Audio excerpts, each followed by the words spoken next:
Hey guys, welcome back to my channel. My name is Tammy and today we're gonna be doing my skincare routine for sensitive skin that's rosacea prone. So if you don't know what rosacea is, it's like a skin condition that looks like acne, but it's not really acne, it's called rosacea. So in black people, it looks a little bit like skin bumps and a little bit of like irritation. And in white people, I think sometimes it causes redness. I have a skincare routine that's tailored for that. My skin is not perfect, as you can see.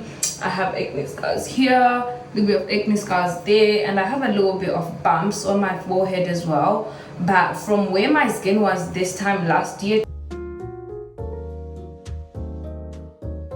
to where it is now, I have made significant progress. So I will be showing you some of the staples in my skincare routine that help keep my skin at least decent. So yeah, let's get right into it. So rule number one, always make sure your hands are clean. So I just wash my hands, and I like using kitchen towel to dry my hands because I just feel like it has less bacteria. As you can see, this bottle is wet. That's because I've already washed my face, but this is what I use to wash my face, the Cetaphil Gentle Skin Cleanser. So the thing with sensitive skin is use products that are meant for sensitive skin. Don't use products that are gonna irritate your skin, especially if you have rosacea as well. You want to use gentle skincare products. Okay. So the first thing in my routine, the first step that I always do is niacinamide. Today I'm using this ordinary one, niacinamide plus zinc. I've been using this product since 2020. I've been using it for a few years now.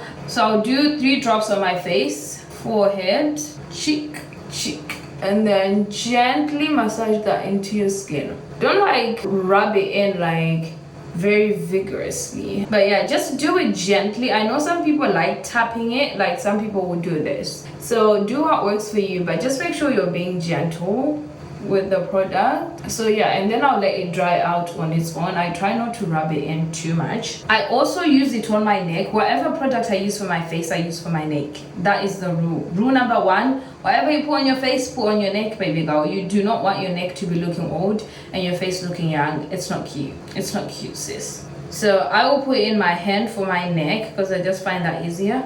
Put a little bit. So this is how much I've put, and then I'll use my finger gently, same way with your face. It doesn't matter that it's your neck, you still have to be gentle. So yeah, you can even bring it down here a little bit as well. I wish I had those like little fans, you know, those little fans that like beauty gurus have that help them dry down their makeup and stuff. It would be good to have one of those to help me dry out this skincare. The second step is this eye serum by The Ordinary Caffeine Solution 5%. So I recently started using this. I don't know if you can see from the bottle, but it's quite full up. I just recently started using it. Has it made a difference? I do not know. I could not tell you. I do not have the answer to that. Maybe you did, maybe you didn't. So I put a little bit on my hand, and then I use my finger so that I don't put excess, you know, too much. And then I will dab it underneath my eyes, top of my eyes as well. Do that again on the other eye. Now just try and be gentle,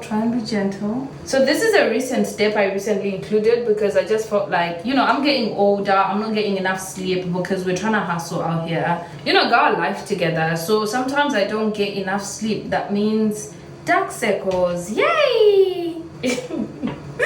But yeah, so after the eye cream, I will do rose hip oil. This is also a recent step in my routine.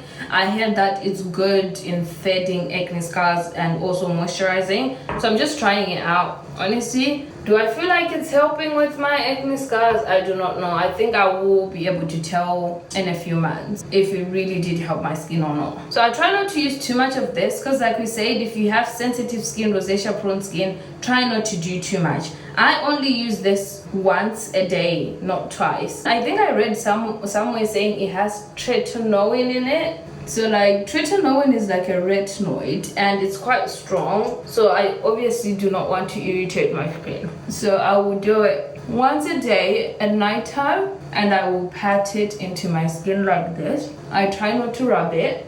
So there we go. That is what we do. My favorite step of all time is E45 moisturizing lotion. This is for dry and sensitive skin, so it's perfect for me because my skin is dry and it's also sensitive. So this is a step. Oh, I never miss this step, morning or evening. Oh, I love it. I love E45. I stopped using it for like a few days and I was like, that is a big mistake because my skin loves it. Guys, I have tried a million products that used to just make my skin worse because I would be using products for like cystic acne. I'll be using those products. Meanwhile, those products are not good for my skin. So all they used to do is irritate my skin and make it worse. You know, you can put some on your chest if you want. This takes a minute to dry. On to the last step, which is also one of my favorites. I use the Aveeno Calm Plus Restore Haute Gel Moisturizer.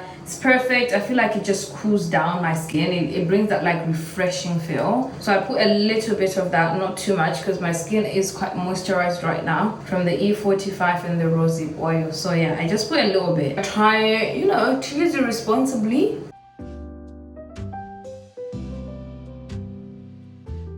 And into my neck as usual. Ladies and gentlemen, that is it. Voila. Thank you for watching.